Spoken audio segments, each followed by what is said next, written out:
Well, hey everyone, this week we are moving on in Proverbs and we are specifically reading Proverbs chapter 11 through chapter 15.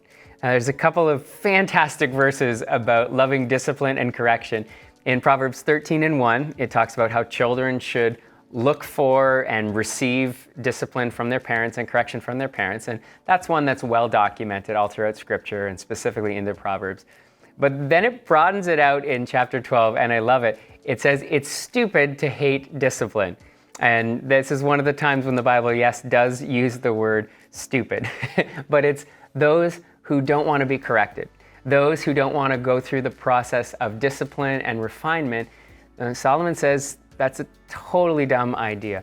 Now, for many of us, we agree with it conceptually, but it's hard when it comes to practice. We love to be affirmed. We love to hear the words of praise and say, hey, we're doing a good job. But when we mess up, we just want people to give us the benefit of the doubt. And they want to say, okay, you can do it again, or you'll do better next time.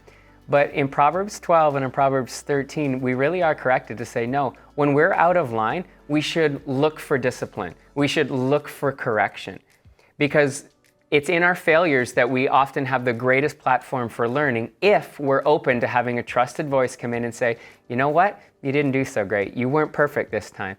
So we're not looking for the angry, aggressive correction. What we're talking about here is, can somebody come in and give us constructive criticism into the areas of our life where we're not doing so well, so that we can improve and so that we can do better next time?